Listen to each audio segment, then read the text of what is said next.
Imagine a machine designed with one ruthless purpose: to move.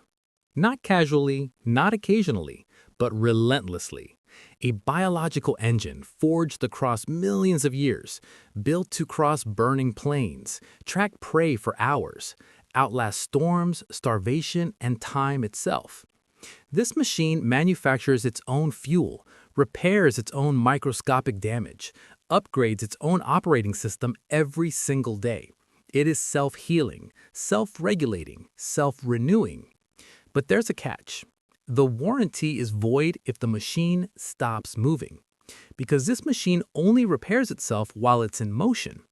Now imagine taking that machine and locking it in a dark garage, 12 hours a day, 14 hours some days, day after day, year after year. The gears don't explode. No, something worse happens. They seize slowly. Oil thickens into sludge. Circuits corrode. Rust creeps in quietly from the inside. Nothing dramatic, just decay. Silent, patient, inevitable. And that machine? That machine is you. Your body, your mind, your blood, your DNA. And that dark garage? It's your chair, your couch, your car seat, your office desk. We're living inside a civilization that has engineered movement out of existence. Food comes to the door. Work lives on screens. Entertainment chains us to the couch. And because of this, we've believed a dangerous lie. We believe walking is nothing. Entry-level exercise.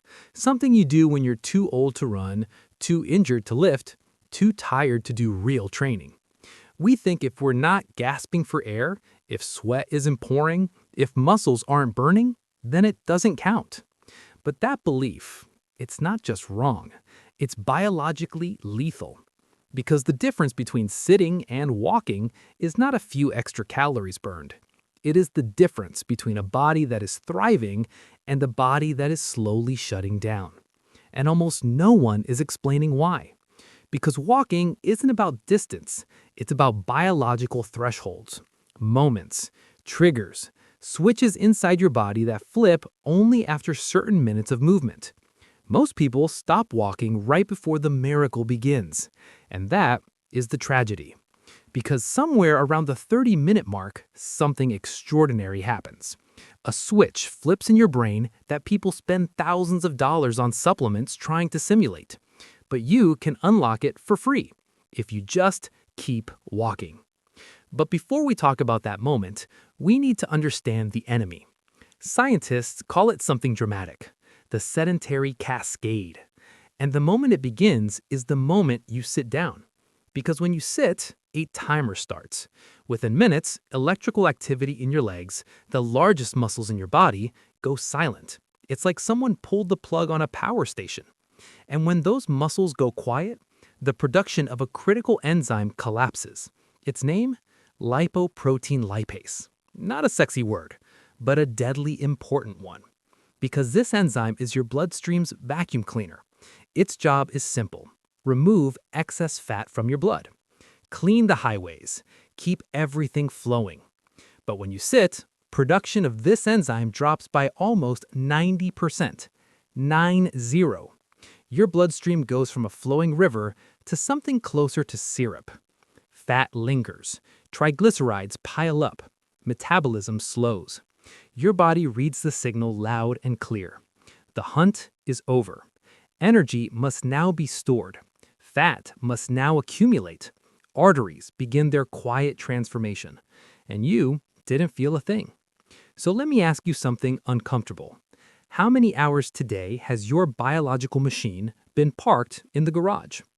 But here's the twist. Your body installed a factory reset button, and it doesn't require a gym. It doesn't require equipment. It doesn't require motivation. It only requires motion. Because the moment you stand up and take the first step, something ancient wakes up. But the first enemy you'll face isn't physical. It's psychological. You know the moment. You're sitting on the couch, dinner finished, work done, and a small voice appears in your head. You should go for a walk. And suddenly your body feels heavy. Gravity seems stronger. Your mind whispers, tomorrow. That resistance isn't laziness, it's evolutionary programming. For 99% of human history, calories were scarce. Your brain was designed to conserve energy. If movement wasn't required for survival, movement was wasteful. So when comfort arrives, your ancient brain whispers, stay still, save fuel, survive. But then you override it. You stand up, you open the door, you take the first step, and the machine begins to wake. The first 5 minutes feel awkward. Your joints complain, your breath feels shallow. Your body is negotiating. But then somewhere between minute 6 and minute 10, something ignites. Your heart settles into a steady rhythm. Not panic, not strain, a drumbeat. And suddenly the first transformation begins. Scientists call it the sugar flush. Imagine your bloodstream as a highway system. After a meal or stressful day, traffic is jammed. Glucose molecules clog the roads. And when you sit, the traffic doesn't move. That sugar scrapes the delicate lining of your arteries. Damage accumulates. Your pancreas releases insulin, shouting at cells to absorb the sugar. But modern cells have grown deaf. This is insulin resistance, the first step towards diabetes. But walking opens a back door. When your muscles contract rhythmically, step, step, step, they activate a different pathway, one that unlocks the cell doors without needing massive insulin. These doors are called GLUT4 receptors, and the moment they open, your muscles start vacuuming sugar from your bloodstream. Traffic clears. Energy flows. In just 15 minutes of walking, studies show blood sugar spikes drop dramatically. You aren't just moving, you're metabolically cleansing your body. But something even more important begins around the 20-minute mark, because this is where walking begins to affect something many men never think about: their hormones. We live in a permanent state of low-grade emergency. Emails at night, deadlines, news cycles, financial pressure. All of it triggers one chemical: cortisol, the stress hormone. And cortisol has a natural enemy: testosterone. When cortisol rises, testosterone falls. But here's the psychological trap. When you're stressed and sitting still, your body becomes confused. It senses danger chemicals, but no movement. It interprets this as being frozen in front of a predator, which amplifies anxiety. But walking sends a different signal. Movement tells your brain, we are escaping the threat.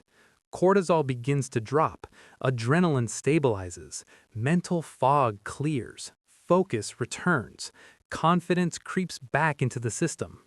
And then, around 30 minutes, something almost magical happens.